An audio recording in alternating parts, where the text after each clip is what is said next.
예, 사사기 6장 그 앞부분 녹음을 다시 하게 되어서 화면이 조금 전환이 있게 되겠습니다만은 그 내용은 우리가 성경에 있는 그대로 같이 살펴보고자 합니다.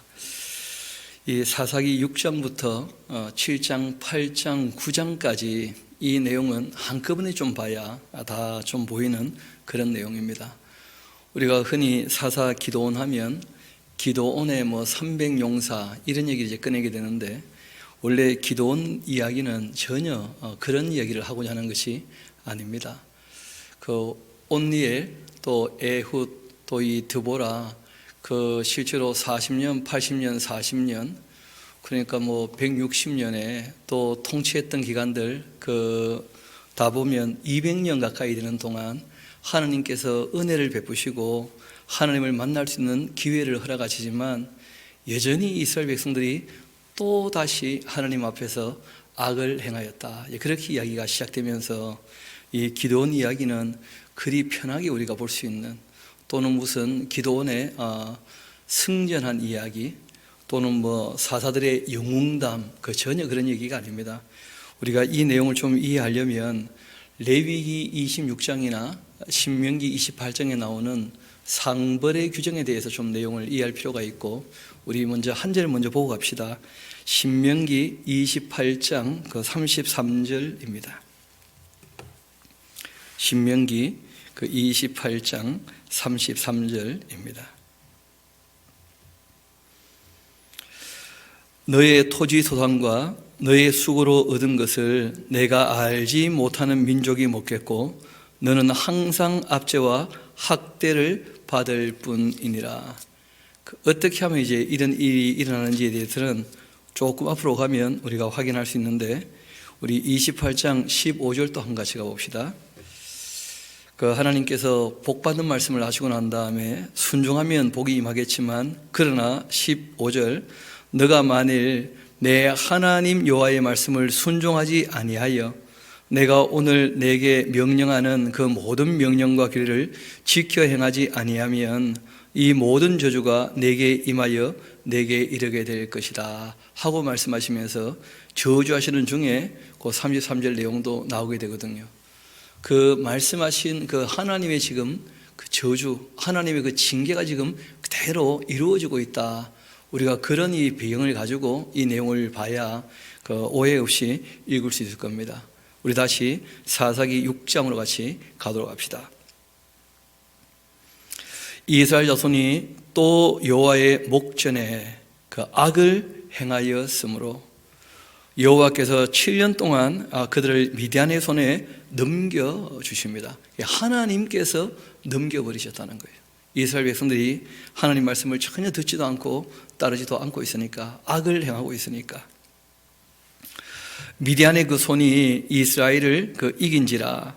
이스라엘 자손이 미디안으로 말미암아서 이 산의 웅덩이와 굴과 산성을 자기들을 위하여 만들었으며, 이스라엘이 파종할 때가 되면 파종한 때면 이렇게 되어 있는데, 파종을 하고 난 다음 거두어 들일 때쯤 되었을 때, 그런 정도의 내용입니다. 뿌렸을 때 뭘 가지러 오겠습니까? 뿌렸으니까 이제 거둘 때가 되면, 그렇게 보는 것이 그게 훨씬 더 원만할 겁니다. 이스라엘이 파종한 것이 확인되어지고 이제 거둘 때가 되어지면 미디안과 아말렉과 동방 사람들이 치러 올라왔다는 거예요. 다 빼앗아 가려고. 진을 치고 가사에 이르도록 토지 소산을 멸하여서 이스라엘 가운데 먹을 것을 남겨두지 아니했고 양이나 소나 나귀도 남기지 아니하니, 이는 그들의 그 짐승과 장막을 가지고 올라와서 메뚜기 떼같이 많이 들어왔는데 그 사람과 나타가 무서했고 그들이 그 땅에 들어와서 멸하려 하니 이스라엘이 미디안으로 말미암아서 궁핍함이 심한지라. 이에 이제 이스라엘 자손들이 여호와께 부르짖었다는 거예요. 진짜 너무 힘들고 어렵고 괴로우니까 하나님께 좀 도와달라고 부르짖게 된 거예요. 평소에는 하나님 말씀을 잘 듣지도 않더니 힘들고 어려울 때는 이제 도와달라고 그렇게 부탁을 하는 건데, 실제로 이렇게 지금 이야기들이 몇 번 반복되고 있지 않습니까? 온니엘 또 에훗 또 드보라, 그러니까 하나님도 아니 봐주는 것도 한두 번이지 그래 너무 하지 않느냐 하는 말씀을 지금 하시는 거예요. 40년 동안 평안한 기간이 있었다면 그 하나님 알만한 충분한 기회가 되지 않습니까? 은혜를 경험하고 또 애굽 80년이었다면 하나님을 아는데 충분한 기간이거든요. 또 드보라로 말미암아 평안을 얻고 40년 지났으면 하나님 알기에 충분한 기간이에요. 그런 시간들을 하나님께서 다 허락해 주셨는데 그걸 다 그냥 허비해버리고 또 하나님 앞에 악을 행하고 괴로워지면 또 하나님께 도와달라고 울부짖고 하니까 하나님도 참 마음이 많이 상하시는 겁니다. 이어봅시다. 이스라엘 자손이 미디안으로 말미암아서 여호와께 부르짖었으므로 여호와께서 이스라엘 자손에게 한 선지자를 보내셨었는데 그가 그들에게 말합니다. 여호와께서 이같이 말씀하시기를 이스라엘의 하나님 내가 너희를 애굽에서 인도하여 내며 너희를 그 종되었던 집에서 나오게 하여서 애굽 사람의 그 손과 너희를 학대하는 모든 자의 손에서 너희를 건져내고 그들을 너희 앞에서 쫓아내고 그 땅을 너희에게 주었지 않느냐. 그리고 내가 또 너희에게 이르기를 나는 너희의 하나님 여호와이니 너희가 거주하는 아모리 사람의 그 땅의 신들을 두려워하지 말라. 그렇게 했으나 너희가 내 목소리를 듣지 아니하였다. 그렇게 말씀하신 거예요. 그 신명기 7장이나 신명기 9장을 보면 하나님께서 이스라엘 백성들에게 가나안 땅을 주시는 이유에 대해서 이렇게 말씀하시죠. 너희가 수가 억수로 많거나 착해서가 아니다. 이 땅 사람들의 죄악이 관영했기 때문이고 너희 조상과 약속을 한 것이 있고 내가 그들을 사랑하기 때문에 그 땅을 너희들에게 이제 허락해 주는 것인데 출애굽기로 조금 수급에 올라가 보면 그러므로 그 땅에서 하나님의 소유가 되어서 제사장 나라 역할을 감당해 주기를 원하셔서 정말 거룩한 백성으로 살기를 바라셨기 때문에 그래서 하나님을 먼저 인정하고 그리고 하나님의 말씀을 잘 듣고 지켜서 그렇게 좀 해주면 좋겠다 하고 부르셨던 것이거든요. 그런데 그 땅 사람들보다 더 악해지고 마니까 그 하나님께서 어떻게 하셔야 되는지. 게다가 우리가 하나님을 섬긴다고 할 때 여러 가지가 다 중요합니다만은 가장 기본적인 자세가 하나님을 경외하는 것이고 하나님을 사랑하는 것이거든요. 하나님을 경외한다는 것이 두려워한다는 뜻이죠. 여러분 실제로 사람이 친한 사람의 이 말을 잘 듣느냐 아니면 사랑을 하는 사람의 말을 잘 듣느냐 뭐 은혜 베푼 사람의 말을 잘 듣느냐 가만 보면요 다 아니고요 가장 두려운 존재의 말을 듣게 되어져요. 그러니까 하나님을 경외해야 되는데 오히려 이방 우상들을 더 두려워하니까 그러니까 우상들을 두려워하고 그들의 말을 따라 살아버리니까 하나님 경외하는 자세도 없는 것이고 하나님 사랑하는 것도 아닌 것이고 그래서 하나님께서 한 선지자를 보내가지고 이스라엘 백성들에게 너희가 지금 이렇게 하면서 나에게 도와달라고 요청하는 거냐 말 그대로 뭐 비록도 낯짝이 있는 것이지 너무 하지 않냐 그런 책망 섞인 말씀을 하신 거예요. 너희가 내 목소리를 듣지 아니하였다 그렇게 하셨는데 이렇게 말씀하시고는 또 하나님께서 도와주시는 거예요. 그러니까 또 하나님이시죠, 그렇죠? 하나님이 사람이 아니고 하나님이셔서 정말 마음 상하시지만 그러나 또 도와주시는 그런 일들이 있게 되는데 우리 한번 봅시다. 여호와의 그 사자가 아비에셀 사람 요아스에게 속한 오브라에 이르러 상수리 나무 아래에 앉았는데 마침 요아스의 아들 기드온이 그 미디안 사람에게 알리지 아니하려고 해서 밀을 포도주 틀에 타작을 합니다. 여호와의 그 사자가 기드온에게 나타나 이르되 큰 용사여. 기드온은 용사가 맞아요. 아주 인품도 뛰어나고 싸움도 잘하는 정말 이 그릇이 큰 그 인물입니다. 큰 용사. 그러나 그들과 함께했던 300명은 그 개처럼 물을 핥았던 사람들이지 큰 용사 그렇게 볼 수 없는 사람들이에요. 왜냐하면 하나님께서 이 기드온으로 말미암은 이 전쟁은 하나님께서 일하시는 것을 다시 한번 확인시켜줘서 그 승리 이후에 하나님께로 돌아올 수 있게 하려고 하셨던 그 전쟁이었거든요. 이스라엘 백성들이. 그러니까 용서가 필요했던 것이 아니었던 거죠. 그럼 뒤에 우리가 읽어나가면서 또 설명하면 좀 이해가 쉬울 겁니다. 기도는 큰 용서가 맞습니다. 그리고 여호와의 사자가 기도원에게 한 말씀 하시죠. 여호와께서 너희와 함께 계시도다. 하나님은 늘 함께 하시죠. 그런데 기도원이 그에게 이렇게 대답을 해요. 어떻게 보면 기도원도 이 율례와 법도를 잘 몰랐다는 것인데, 오 나의 주여, 여호와께서 우리와 함께 계시면 어찌하여 이 모든 일이 우리에게 일어났나이까? 또 우리 조상들이 일찍이 우리에게 이르기를 여호와께서 우리를 애굽에서 올라오게 하신 것이 아니냐, 그렇게 한 그 모든 이적이 어디 있나이까? 이제 여호와께서 우리를 버리사 미디안의 손에 우리를 넘겨주셨나이다. 그렇게 이제 얘기를 한 거예요. 그러니까 하나님 말씀을 듣지 않았기 때문에 이 징계와 징벌이 임했다 하는 그 인식이 너무 없는 거예요. 하나님 함께 하신다는데 왜 우리가 미디안 사람들 손에 이렇게 압제를 받아야 하는지 너무 괴롭습니다. 뭐 그런 정도 이해를 하고 얘기를 하는 것이죠. 이런 말씀드렸던 것처럼 하나님의 율례와 법도 우리가 읽어보면 그 하나님을 사랑하고 또 복받을 마음이 있다면 그 말씀에 순종했을 거예요. 또 하나님을 정말 두려워했다면 그 말씀하신 대로 징계가 임할 것이 정말 두려워서라도 그 말씀을 지켰을 겁니다. 그런데 이스라엘 백성은 하나님 경외하는 마음도 없고 하나님 사랑하는 마음도 없었다는 거예요. 그런데 뭐 그 당시에 이스라엘 백성들만 그래 것인가? 지금 어떻게 보면 우리 교회도 하나님 두려워하는 마음이 너무 없는 것 아닌가? 너무 그냥 복음 얘기하면서 너무 가볍게 너무 쉽게 그렇게 하나님을 섬기고 있는 것은 아닌지 다시 한번 우리도 한번 생각을 해봐야 될 것입니다. 하나님의 율례와 법도를 마음에 새겨놓고 있지 않으니까 왜 이런 이 징계가 임했는지 전혀 이해하지 못하죠. 뭐 고난의 여러 가지 이유 중에 징계로 말미암은 고난이 있지 않습니까? 그러면 그 고난이 임할 때에 회개하고 돌이키고 정신을 차려야 되겠죠. 그렇게 이제 이 기도원이 하나님께 말씀을 여쭈자 그 14절 봅시다. 여호와께도 그를 향하여 말씀하십니다. 너는 가서 이 너의 힘으로 이스라엘을 미디안 손에서 구원해라. 내가 너를 보낸 것이 아니냐. 그렇게 말씀하셔요. 그러니까 하나님께서 사람을 통해 일하실 때에는 그 좀 준비되고 쓸만한 사람이 있어야 되거든요. 그래서 하나님께서 일을 하시는데 기도원을 통하여 일하시겠다, 이제 그런 말씀을 하신 거죠.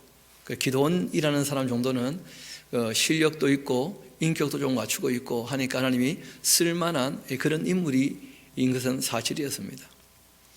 또 그 얘기를 하는 걸 쭉 보면 참 겸손하기도 하고 실력도 있고 그리고 겸손도 하니까 하나님께서 쓰실 만한 그런 인물이었던 거죠. 하나님이 그렇게 말씀하시는데 그러나 기도원이 그에게 대답합니다. 오 주여, 내가 무엇으로 이스라엘을 구원하리이까? 보소서, 나의 집은 므낫세 중에 극히 약하고 나는 내 아버지 집에서 가장 작은 자 아니겠습니까?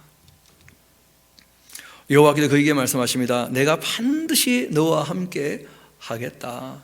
너가 하는 게 아니고 내가 너를 통해서 일하는 것이니까 너가 미디안 사람 치기를 한 사람 치듯 그렇게 하리라. 그렇게 말씀하십니다. 기도원이 그에게 대답을 하죠. 만일 내가 주께 은혜를 얻었사오면 나와 말씀하신 이가 주 되시는 표징을 내게 좀 보여주십시오. 내가 예물을 가지고 다시 주께로 와서 그것을 주 앞에 드리기까지 이곳을 떠나지 마시기를 원하나이다. 그렇게 했더니 그가 이르되 내가 너 돌아올 때까지 머무르고 있겠다. 그렇게 하십니다. 기도원이 가서는 염소새끼 하나를 준비하고 가루 한 에바 무교병을 만들고 그리고 고기를 소쿠리에 담고 국을 양푼에 담고 상수리나무 아래 그에게로 가져다가 드리매 하나님의 그 사자가 그에게 이르고 고기와 무교병을 가져다가 이 바위 위에 놓고 국을 부으라 그렇게 했더니 기드온이 그대로 하였습니다. 여호와의 사자가 손에 잡았던 그 지팡이 끝을 내밀어 이 고기와 무기병이 되니까 불이 바위에서 나와 고기와 무기병을 살라버렸고 여호와의 사자는 떠나서 보이지 않게 됩니다. 기드온이 그가 여호와의 사자인 줄을 알고서 이렇게 말을 합니다. 슬프도소이다. 주 여호와여, 내가 여호와의 사자를 대면하여 보았나이다. 그렇게 합니다. 그때 여호와께서 그에게 말씀하시죠. 너는 안심하라. 두려워하지 말라. 죽지 아니하리라. 그렇게 말씀하셨고 기드온이 그때 이제 여호와를 위하여 제단을 쌓고는 그것을 여호와 샬롬이라 하고 이제 이름을 붙이게 됩니다. 그것이 오늘까지 아비에셀 사람에게 속한 오브라에 있었다. 그렇게 되어 있죠. 여러분, 이 여호와 샬롬이라 하는 말은 그 다른 얘기가 아니고 지금 기드온이 이제 하나님 만나 뵙고 내가 이제 죽었구나, 그러니까 내가 죄인이구나 이런 인식을 다 갖고 있지 않습니까?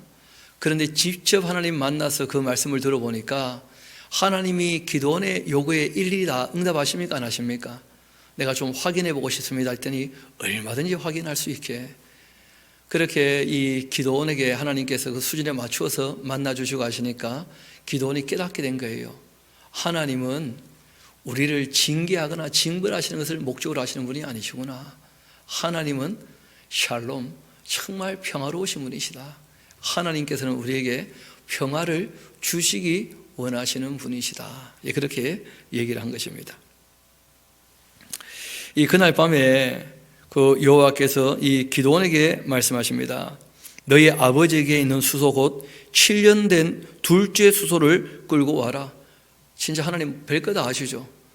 소가 몇 년생인지 몇 번째 손지 그런 거 다 아셔서 7년 된 두 번째 소 그거 데리고 와라 하고 말씀하셔요. 수소를 내 아버지 집에 있는 그 바알의 제단을 헐고 그 곁에 아세라상을 찍어라.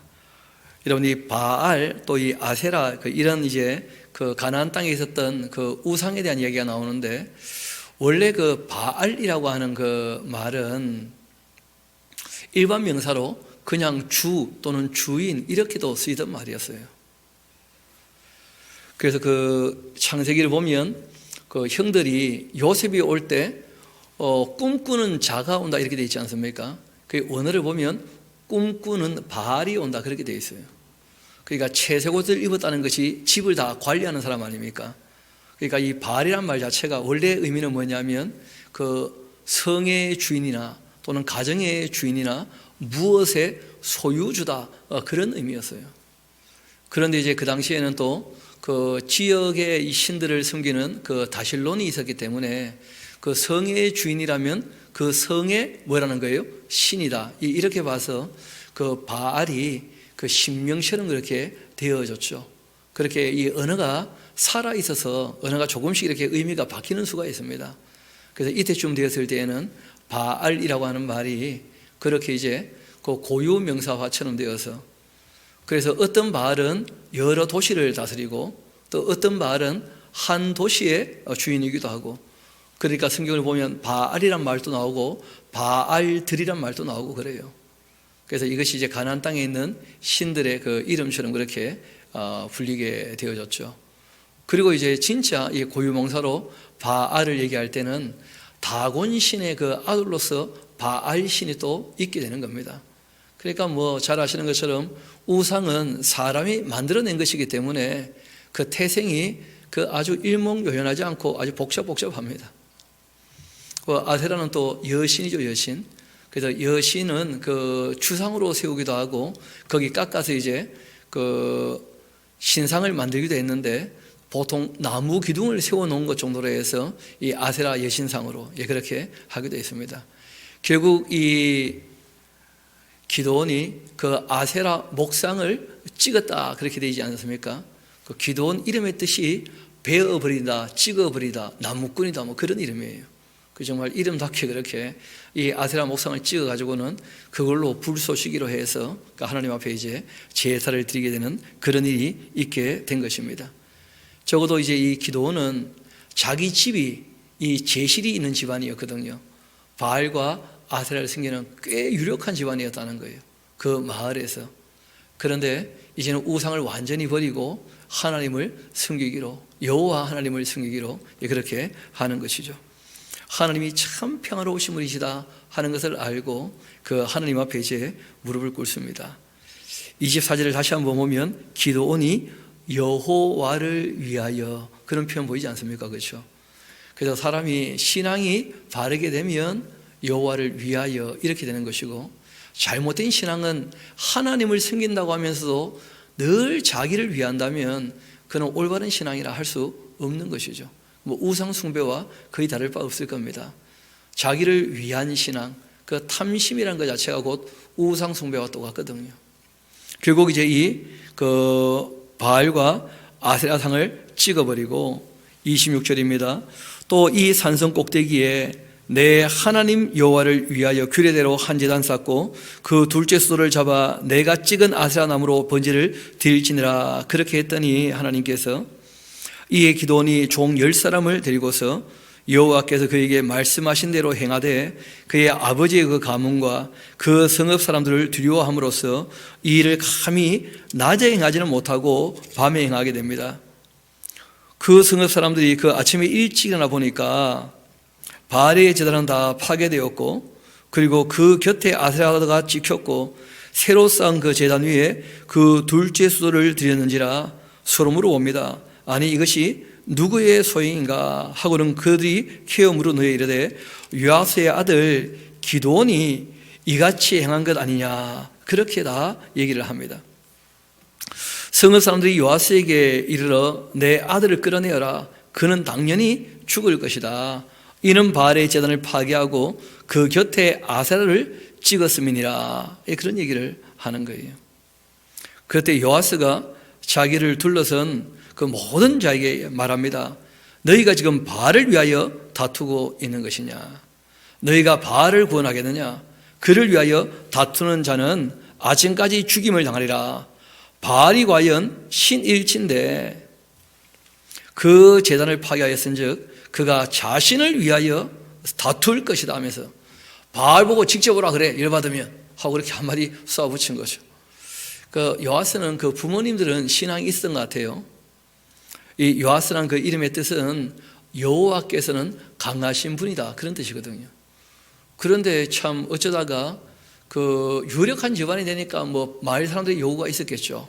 그래가지고 자기 집에 그 바알과 아세라 제단을 만들었던 그런 제실을 만들었던 사람이었습니다. 그런데 뭐 자기 아들이 이제 여호와 하나님을 만나 뵙고 그리고 그 제단과 신상을 다 제거해 버리고 이제 하나님께로 돌아오게 되어지니까 요아스도 동네 사람들한테 그 바알 보고 직접 오라 그래 하면서 이제 자기도 이제 자기 입시를 명확히 하고 자기 아들을 보호하는 그런 모습도 보게 되어지죠. 우리가 이제 영적인 전쟁이라 그런 얘기를 할 때 어떤 분이 오해를 하는 것 같아요. 마치 하나님하고 마귀하고 싸우고 있는 것처럼. 이런 거는 전혀 레벨이 안 맞습니다. 하나님은 창조주고 이 마귀는 하나님 배신한 천사이기 때문에 그 악한 영이고 여전히 하나님의 권세 아래에 있어요.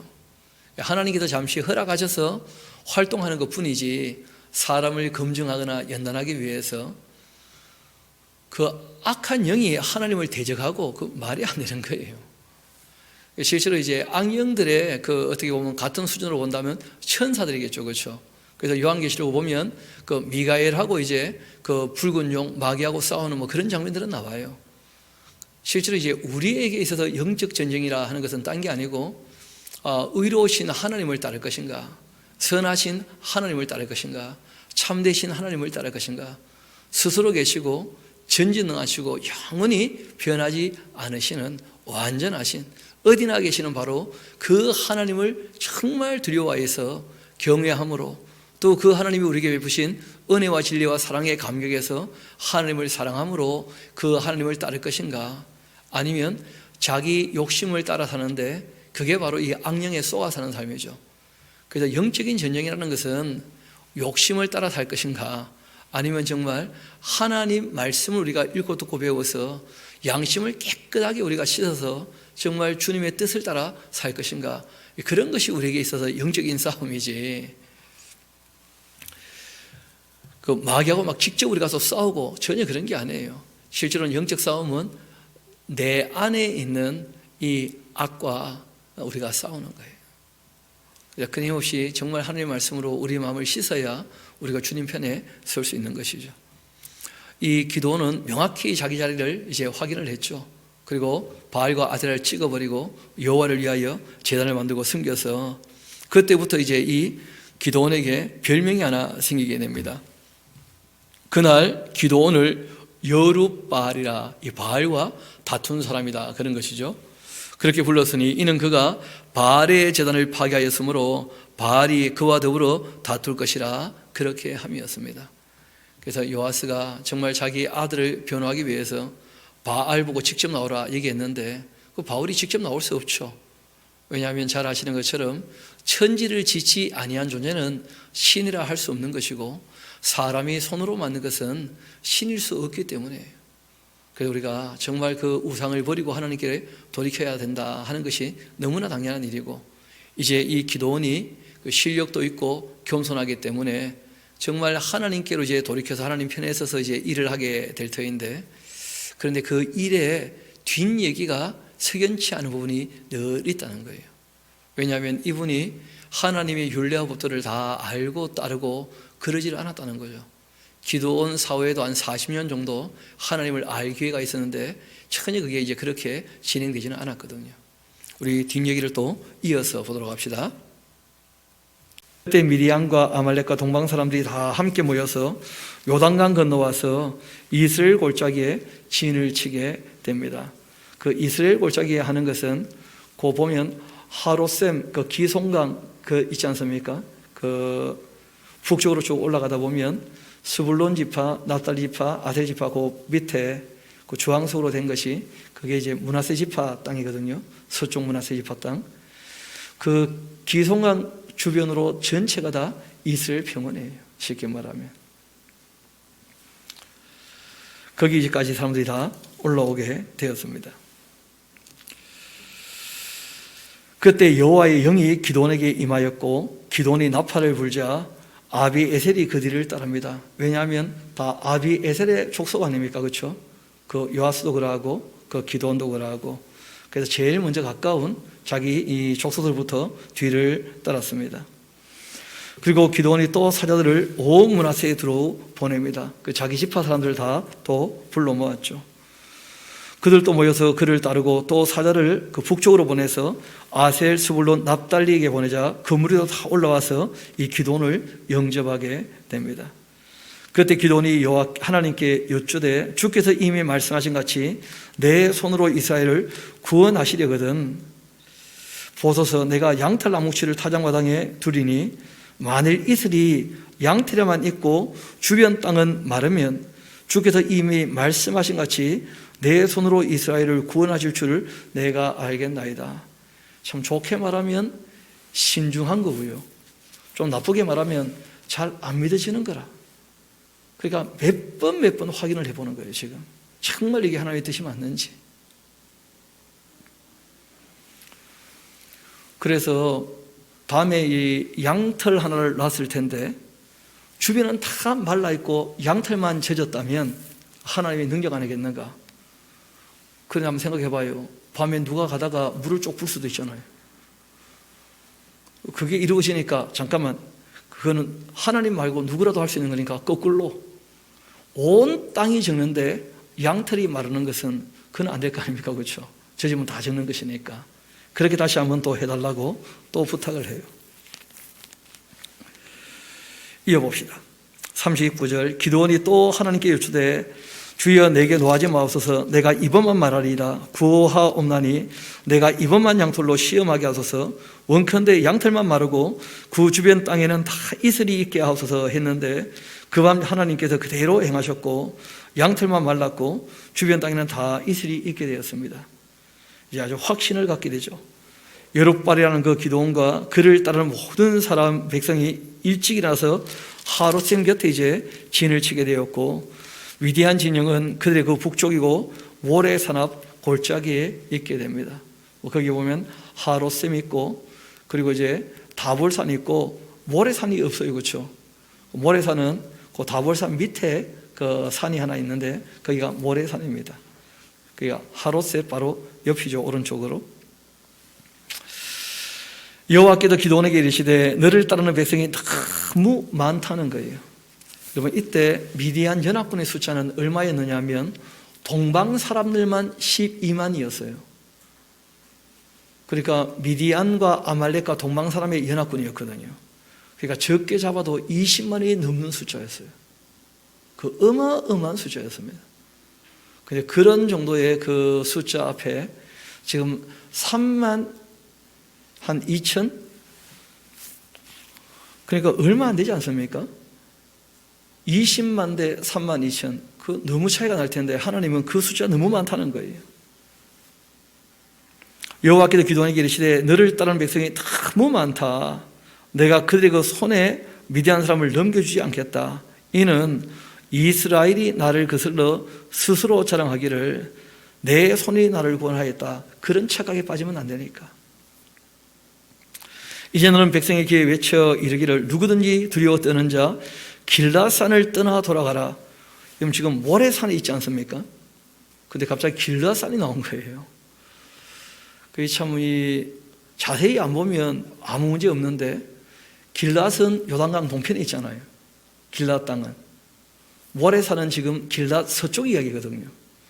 근데 길랏 산을 떠나라 이렇게 되니까 이게 어딘가 좀 문제가 생긴 거예요. 학자들은 한 3가지 정도로 보는데, 하나는 기드온을 떠나라 하는 것을 잘못 쓴 거 아닌가. 기드온을 나를 떠나라 한 것이고, 아니면 그 길보아 산이 바로 거기 있거든요. 그 다볼산, 모래산, 길보아 산이 다 그쪽에 있으니까 길보아 산에서 떠나라 그렇게 한 게 아닌가, 뭐 이렇게 보기도 해요. 그런데 제가 봤을 때는 그 3번째 의견이 또 있는데, 그 관용적으로 쓰는 속담이 있습니다. 그게 뭐냐면 힘들고 어려운 일 하기 싫으면 떠나가라 이런 얘기를 할 때 길랏이라고 하는 말 자체가 돌무더기란 뜻이에요. 그러니까 우리가 수고하러 왔지만 고생하기 싫은 사람 다 떠나라 할 때 길랏산을 떠나라 이렇게 이제 표현을 한다는 거죠. 그런 정도로 이해하면 그리 어렵지 않을 겁니다. 돌아갈 사람 다 돌아가라는 거예요. 두려워 떠는 자. 그렇게 했더니 돌아간 백성이 2만 2천이었고 남은 자가 10,000명이었어요. 돌아간다 하니까 또 굉장히 많이 돌아갔죠. 2만 2천이나 10,000명 남았는데 여호와께서 또 기드온에게 말씀하십니다. 백성이 아직도 많다는 거예요. 아직도. 그들을 인도하여 물가로 내려가라. 거기서 내가 너를 위하여 그들을 시험하겠다. 내가 누구를 가르쳐 내게 이르기를 이 사람이 너와 함께 하리라. 그렇게 하면 그는 너와 함께 가게 될 것이고, 내가 누구를 가르쳐 내게 이르기를 이 사람은 너와 함께 가지 말 것이니라. 그렇게 하면 그는 가지 말 것이니라. 그렇게 하셨습니다. 하나님 입장에서는 적은 쪽을 택하시겠다는 거예요. 너무 많으면 사람들이 착각에 빠질 수 있다. 그러니까 내가 시험을 내서 적은 쪽을 택하겠다. 지금 이렇게 하신 것이거든요. 그러니까 용사가 필요하다 이렇게 하신 게 아니었다는 거예요. 처음부터가. 이에 백성을 인도하여 물가로 내려가며 여호와께서 기드온에게 말씀하십니다. 누구든지 개가 핥는 것 같이 효로운 물을 핥는 자들을 너는 따로 세우고, 또 누구든지 무릎을 꿇고 마시는 자들도 그와 같이 하라. 그렇게 하셨습니다. 손으로 움켜 입대고 이 개처럼 핥았던 자가 몇 명이었다는 거예요? 300명. 그 외의 백성은 다 무릎을 꿇고 물을 마셨다는 거예요. 그때 여호와께서 기드온에게 이렇게 말씀하십니다. 누가 하시는 거예요? 300 용사가 지금 중요한 게 아니에요. 내가 용사가 필요한 게 아니었다는 거예요. 내가 이 물을 개처럼 핥아 먹었던 300명 가지고, 정말 보잘것없이 보이지 않느냐, 이들을 가지고 내가 20만이나 되는 그 미디안 연합군을 치겠다는 거예요. 너희를 구원하여 미디안을 너희 손에 넘겨줄 테니까 남은 백성은 각각 자기 처소로 돌아갈 것이니라. 정말 특별한 전쟁이었죠. 그렇게 했고 이에 백성이 양식과 나팔을 손에 든지라 이 기드온이 이스라엘 모든 백성을 각각 그 장막으로 돌려보내고 그 300명은 머물게 했습니다. 그러니까 이 300명은 용사가 아니라는 걸 다시 말씀드립니다. 그거 적어 놓으셔야 되겠죠. 개처럼 물을 핥은 300명. 그리고 9,700명은 돌아갔고 이제 300명 가지고 일을 하실 거예요. 한 번은 이런 얘기를 쭉 했더니 어느 목사님이 아니 개처럼 물을 이렇게 움켜가지고 핥은 사람은 얼마나 신중한 사람이냐, 신중하니까 쓴 거 아니냐, 뭐 그런 얘기 하시더라고요. 그래서 제가 물어봤어요. 그러면 그냥 엎드려서 물을 벌컥벌컥 마시는 사람은 얼마나 담대한 사람이냐. 성경을 해석할 때 얘기하고자 하는 내용에서 벗어나서 해석하게 되어지면 아무리 그럴듯한 얘기를 갖다 붙여도 그건 말이 안 되는 말이에요. 성경을 그런 식으로 보면 안 됩니다. 얘기하고자 하는 그 요지가 어디 있는지, 정말 그 뜻한 바가 무엇인지 그 내용을 바르게 봐야지 읽으면서 자기 멋대로 그냥 기본적으로 해석을 해버리면 엉터리가 되고 마는 거예요. 의외로 기드온 300용사 얘기를 많이 하면서 용사를 불러내가지고 특별한 사람으로 취급을 하면서 특별한 일을 맡기면서 더 고생시키려고 하는 그런 일들이 종종 있거든요. 교회마다. 그래서 우리가 정말 주의해야 됩니다. 하나님은 일을 맡기실 때 인격적으로 하셔요. 말씀하시고 응답하고 의심이 생겨도 또 깨닫게 하시고, 그래서 그 사람이 갖고 있는 실력만큼 쓰시는 것이지 없는 실력 쥐어짜가지고 쓰시는 분이 아니에요. 하나님은 자기 일을 드린 사람을 쓰시는 것이고 그 사람이 갖고 있는 인격과 실력을 사용하시는 것이거든요. 이어봅시다. 이에 백성이 양식과 나팔을 손에 든지라 이 기드온이 이스라엘 모든 백성을 각각 그 강막으로 돌려보내고 그 300명은 머물게 했는데 위대한 진영은 그 아래 골짜기 가운데 있었습니다. 그 밤 여호와께서 기드온에게 말씀하시죠. 일어나 진영으로 내려가라. 내가 그것을 내 손에 넘겨주었다. 만일 너가 내려가기를 두려워하거든 너의 부하 이 부라와 함께 그 지중으로 내려가서 그들이 하는 말을 잘 들어봐라. 그 후에 너의 손이 강해져서 그 진영으로 내려가리라. 그렇게 하시니 기드온이 이에 그 부하 부라와 함께 군대가 있는 진영 근처에 내려가게 됩니다. 미디안과 아말렉과 동방의 모든 사람들이 골짜기에 이제 누워 있는데 메뚜기의 많은 수가 같고 그들이 그 낙타의 수가 많아 해변의 모래처럼, 낙타떼가 얼마나 많은지 해변의 모래처럼 그렇게 많았다는 거예요. 기드온이 이제 그곳에 이르게 되니까 어떤 사람이 그 친구에게 자기가 꾸었던 꿈을 말합니다. 이르되 봐라, 내가 한 꿈 꾸었는데 꿈에 보리떡 한 덩어리가 이 미디안 진영으로 굴러 들어와 가지고는 한 장막에 이르러 그것을 쳐서 무너뜨려 위쪽으로 엎으니까 그 장막이 쓰러지더라 하면서. 누가 봐도 그렇죠. 미디안 연합군은 큰 장막이고요. 기드온의 그 기드온과 300명은요 보리떡이에요. 보리떡. 돌멩이도 아니고 떡도 제가 보니까 너무 딱딱해. 이 사람들은 빵이에요. 빵. 아니 빵이 굴러왔는데 장막이 넘어진 거예요. 그러니까 완전히 그냥 확실한 윤리가 되는 것이죠. 그래서 이 기드온이 알게 된 거예요. 이 보리떡 같은 우리가 이 큰 미디안 연합군을 무너뜨리게 되는구나. 하나님께서 가서 들어봐라 하고 얘기하셨잖아요.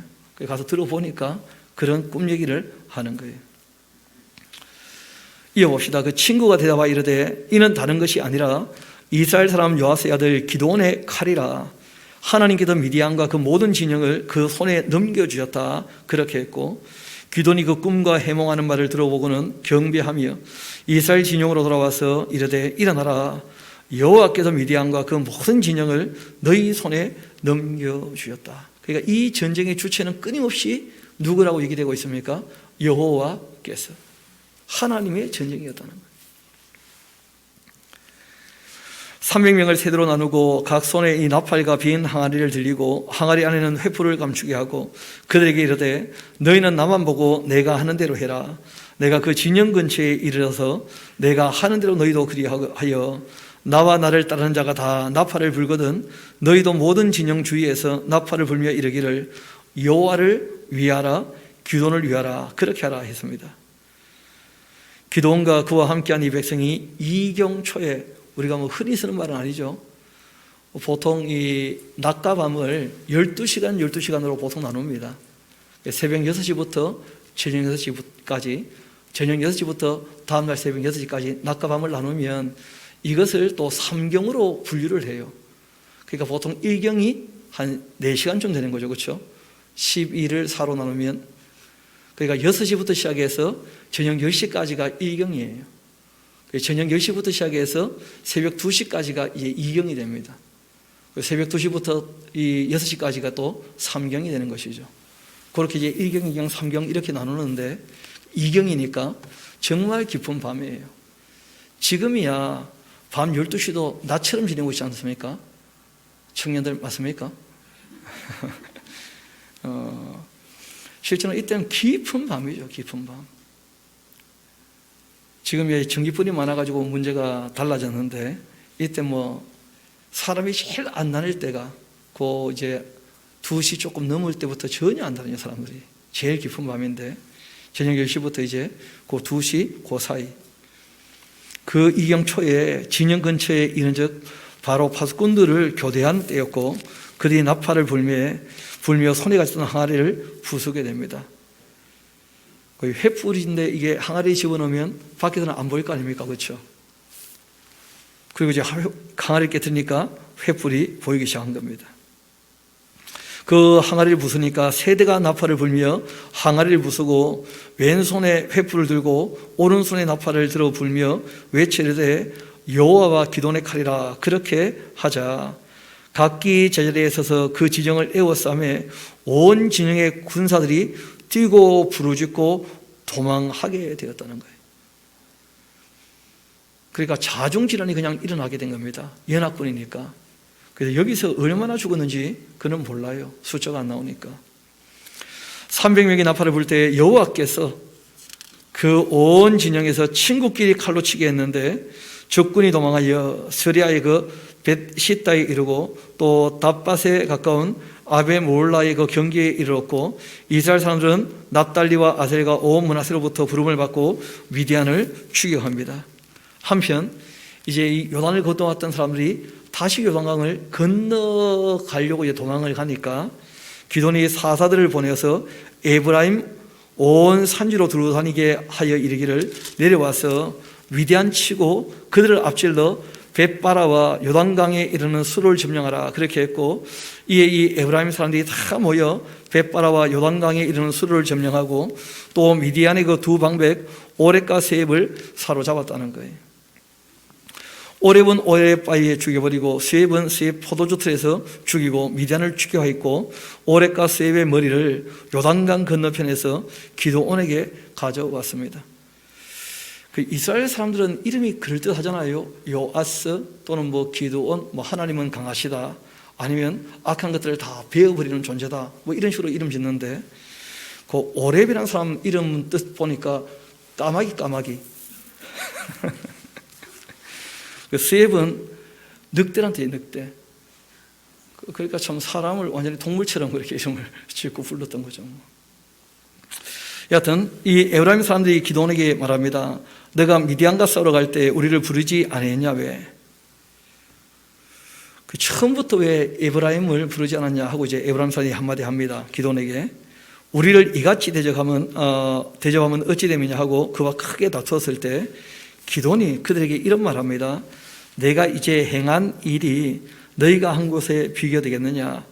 에브라임의 끝물 포도가 아비에셀의 만물 포도보다 낫지 않겠냐? 하나님께서 미디안의 그 방백 오렙과 세입을 너희 손에 넘겨줬으니까 내가 한 일이 어찌 능히 너희가 한 것에 비교되겠느냐? 그렇게 했고, 기드온이 이 말을 하며 그때 그들이 노여움이 풀리게 되었다는 거예요. 여러분, 이 에브라임 사람들처럼 항상 자기가 주인공 되기를 원하는 사람들이 있어요. 그 참 피곤한 사람들이에요. 왜 전쟁할 때 우리를 먼저 부르지 않았냐 말이야. 그렇게 얘기를 하자 기드온이 너희가 했던 그 일이 훨씬 큰 일이다.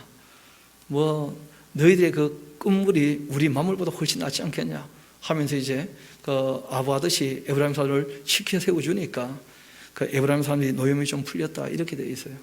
그 에브라임 사람들은 항상 시기와 질투가 있었던 것 같아요. 여호수아 때 이제 자신들이 늘 앞서 있었던 사람들이었기 때문에 늘 1등 되고 싶어하는 것 때문에 에브라임의 질투란 말이 성경에 특별히 기록될 만큼, 특별히 이제 이후로 지나가게 되어지면 유다지파가 굉장히 중심이 되지 않습니까? 그 유다지파에 대해서 끊임없이 질투를 하는 거예요, 에브라임 사람들이. 이후에 우리가 이제 보게 되겠습니다만은 입다가 이제 사사로 활동할 때 에브라임 사람들이 또 한 번 그 까불다가 그때는 아주 혼이 납니다. 이 성경은 항상 일관되게 우리에게 얘기하시는데 1등 되기를 다투지 말라는 거예요. 1등 되기를. 그래서 우리가 내 앞에 누가 꼭 있다 이렇게 생각하니까 문제가 되는 거예요. 하나님은 각 사람을 만드셨고 그리고 그 사람들이 각기 자기가 1등인 거예요 다. 그렇지 않습니까? 그 한번 얘기 드렸던 것 같은데 여러분 요즘에 그 Sing Again 혹시 뭐 들으십니까? 또 여기 다 TV 보시는 분들이구나 보니까. 거기 요즘에 35 가수 이승윤 씨 아실 거예요, 그렇죠? 그 아버지 되시는 분이 이재철 목사님이십니다. 그 이재철 목사님이 그 자녀를 양육할 때 그런 얘기 하셨다 그래요. 사람을 직선으로 세워놓고 보면 내가 어디에 서 있든지 항상 내 앞에 누가 있다는 거예요. 내 뒤에도 누가 있고. 그러니까 누구든지 만족할 수 없다는 거예요. 그래서 그렇게 사람을 직선으로 놓고 1등 되기를 다투게 하면 안 된다는 거예요. 사람을 원처럼 세워놓고 모든 사람이 똑같다는 거예요. 그래서 거기서 한 걸음만 벗어나게 되어지면 그러면 1등인 거라. 자기가 자기와 싸우라는 거예요. 남들과 비교해가지고 스스로 비참하게 되거나 스스로 우월감을 가지는 것 자체가 그게 어리석은 사람이라는 거예요. 하나님이 각 사람을 다 다르게 만드셨어요. 그래서 내가 있는 자리에서 내가 조금만 더 노력하게 되어지면 옛날의 나보다 내가 지금 더 어떻게 된 겁니까? 더 나아진 거예요. 인생을 그렇게 살아가야지 누구나 다 행복할 수 있다는 거예요. 그러지 않고 사람을 줄 세우게 하게 되어지면 1등도 불안하고 1등 다음부터는 전부 다 1등이 아니니까 아무도 행복할 수 없다는 거예요. 참 들을 만한 얘기 아니겠습니까? 그래서 이 에브라임 사람들 늘 그냥 1등 되고 싶어하는 이 사람들 참 남도 피곤하게 하고 자기들도 피곤하게 사는데 그 우리가 생각을 좀 해봐야 됩니다. 여하튼 그런 면에서 이 기드온이라는 사람은 참 겸손하게 1등 되기를 다투지 않죠. 네가 잘났냐 내가 잘났지 이런 거 안 하는 거예요. 그래 당신 잘났습니다. 그러고 말아버려요 그냥. 그런 면에서 기드온은 참 인품이 뛰어난 사람이었어요. 이어봅시다. 기드온과 그와 함께한 이 300명이 요단강에 이르러 건너고 비록 피곤하지만 추격하면서 그가 숫곳 사람들에게 이르게 됩니다. 요단강을 건너갔으니까 나를 따르는 그 백성이 피곤하니 청컨대 그들에게 떡덩이를 주라. 나는 미디안의 그 왕들인 세바와 살분나 뒤를 지금 추격하고 있다. 그렇게 했는데 숫곳 방배들이 한마디 합니다. 왜냐하면 지금 도망가는 사람들은 어마어마한 숫자였는데 쫓아온 사람들은 몇 명 안 되잖아요. 그러니까 숫곳 방배들이 말하되 세바와 살분나의 그 손이 지금 내 손안에 있다는 거냐? 어찌 우리가 너희 군대에게 떡을 주겠느냐? 그렇게 하는지라 기드온이 한마디 합니다. 그러면 여호와께서 세와 살분나를 내 손에 넘겨주신 후에 내가 들가시와 찔레로 너희 살을 찢어버릴 거다 하고는 거기서 브누엘로 이제 올라가서 그들에게도 그같이 구하니까 브누엘 사람들의 그 대답도 숫곳 사람들의 대답과 똑같았습니다. 그 기드온과 함께 있는 사람들이 굉장히 초라해 보였다는 거예요. 기드온이 또 브누엘 사람들에게 말합니다. 이르되 내가 평안히 돌아오게 되면 이 망대를 헐어버릴 거다. 그리고 이제 이때 이 세바와 살문나가 갈골에 있는데 동방 사람의 모든 군대 중에 칼 든 자 12만 명이 죽었다는 거예요. 동방 사람들만. 그러니까 미디안과 아말렉 사람이 얼마 죽었는지는 모르는 거죠. 그래서 우리가 대략 적게 잡아도 20만 원 될 거다. 그렇게 보는 거예요. 또 그 남은 자 15,000명가량은 그들을 따라서 와서 거기에 있었고 적군이 안심하고 있는 중 기돈이 노바와 욕부와 그 동쪽 장막에 거주하는 자의 그 길로 올라가서 그 적진을 쳐버립니다. 세바와 살무나가 도망하는지라 기돈이 그대 그 뒤를 추격하여 미디안의 두 왕 세바와 살무나를 사로잡고 그 온 진영을 격파하였습니다. 그러니까 이때 또 얼마 죽었는지 모르는 거죠. 그래서 300명이 고함을 질렀을 때 자중질환이 나서 엄청나게 죽었고, 그리고 도망치는 사람들 그들을 쫓아가서 15,000명도 죽이고 각성들도 다 그렇게 격파했습니다. 그렇게 요아스의 아들 기돈이 헤레스비탈 전장에서 이제 돌아오게 되는데, 숫곳 사람 중 한 소녀를 잡아가지고는 그를 신문합니다. 그가 숫곳의 방백들과 장로들 77명을 그에게 다 적어 주었다는 거예요.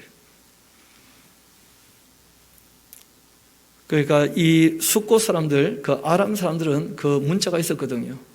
그러니까 이제 소년 하나만 불러가지고 적으라고 했는데 다 적었다고 되어 있는데, 아마 뭐 사관이나 서기관쯤 되는 그런 아이였겠죠. 기돈이 그렇게 숫곳 사람들에게 이르러 말하되, 너희가 전에 나를 희롱하여 이르기를 세바와 살문나의 그 손이 지금 너 손 안에 있다는 거냐? 어찌 우리가 너희 피곤한 사람들에게 떡을 주겠느냐 했던 그 세바와 살문나를 보라. 그렇게 하고는 그 성읍의 장로들을 붙잡아서 들가시와 찔레로 숫곳 사람들을 징벌하고 분회일망대를 말한 그대로 다 흘어버리고 그 성읍 사람들을 다 죽여버렸습니다. 그리고 이에 그가 세바와 살문나에게 말합니다. 너희가 다볼에서 죽인 자들은 어떠한 사람들이냐 들으냐 했더니 대답하되, 그들이 너와 같아서 하나같이 왕자들의 모습과 같더라. 그렇게 합니다. 그때 기돈이 한마디 하죠. 그들이 바로 내 형제들인 것이다. 내 어머니의 아들들이었다 하면서 여호와께서 살아계심을 두고 맹세하는데, 너희가 만일 그들을 살렸더라면 나도 너희를 죽이지 아니하였으리라 하고는 그가 자기 맏아들 이 여델에게 한마디 합니다. 너가 죽이라고. 이르되 일어나 그들을 죽이라 했는데, 그 여델이라는 그 아이가 그 칼을 빼지를 못합니다. 이유는 아직 어려서 두려워했기 때문이었어요. 기돈 입장에서는 너가 맞으니까 너도 한번 사람 죽여봐야 돼 하고 이제 또 불러가지고 죽이려고 했다는 거죠. 그런데 여델이 아직 어려가지고 두려워해서 그러지는 않았다는 겁니다. 그러자 세바와 살문나가 한마디 하죠. 너 일어나서 우리를 너가 쳐라. 사람이 없다면 그 힘도 그러하지 않겠는가. 그렇게 했더니 기돈이 일어나 이 세바와 살문나를 죽이고 그들의 그 낙타 목에 있던 초등달 장식들을 떼어서 가지게 되었습니다. 지금 이런 것들은 우리가 사는 이 시대하고 많이 달라서 실감이 잘 안 나게 되는데, 여러분, 사람의 이 목이라는 것이 이게 잘 안 끊어집니다. 여러분, 그 닭목 쳐본 적 있습니까? 닭목도 한 번에 잘 이게 안 떨어지거든요. 그게 사람 목을 힘 없는 사람이 치면 한 번이 아니라 몇십 번을 찍어야 이게 떨어지는 거예요. 그러니까 죽는 사람 입장에서도 참 골치 아프죠. 빨리 죽이면 좋겠는데. 그래서 여델이라는 애가 너무 힘이 없어 보이니까 저 애가 우리를 죽일 때 너무 고통스럽게 사는 거예요. 그러니까 기돈 너가 힘이 있으니까 한 번에 그냥 배워줘라. 그렇게 부탁을 해서 그렇게 이제 끝내버렸죠. 그쯤 되어지자 그때 이스라엘 사람들이 기돈에게 한마디 합니다. 당신이 우리를 미디안 손에서 구원했으니 당신과 당신의 그 아들과 당신의 손자가 우리를 다스리소서. 그러니까 이스라엘 백성들이 누가 안 보이는 거예요? 하나님께서 하신 일이거든요. 그런데 이스라엘 백성들이 모여가지고 기돈을 왕으로 세우려고 했던 거예요. 기돈을. 그런데 그때 기돈이 했던 말이 있습니다. 그에게 이르되 내가 너희를 다스리지 아니하겠고 나의 아들도 너희를 다스리지 아니할 것이고 여호와께서 너희를 다스리실 것이다. 그런 면에서 기도는 명확한 이해가 있었습니다. 하나님께서 누구시라는 거예요? 왕이시라는 거예요. 이렇게 이제 하나님의 그 심정을 좀 헤아리면서 기도원이 결국 이제 하나님께서 맡기신 일들을 다 완수하게 되었는데, 문제는 이 다음 이제 큰 사건들이 벌어집니다. 왜냐하면 아무리 사람이 인품이 뛰어나고 아무리 사람이 양심적이고 아무리 사람이 인격적이라 할지라도 하나님의 율례와 법도를 알지 못하면 반드시 실수를 하고 문제를 일으키게 되는 거예요. 그래서 하나님께서 늘 말씀하시는 것이 행함에 있어서 완전하기를 원한다, 그런 말씀하셔요.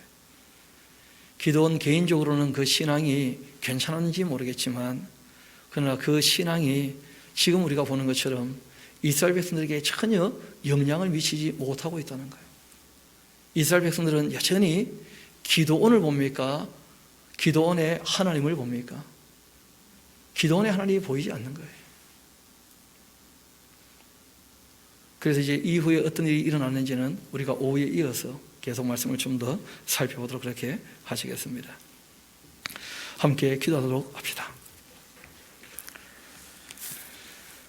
아버지 하나님, 오래 참고 기다리심에도 불구하고 사람들이 하나님을 여전히 알지 못할 때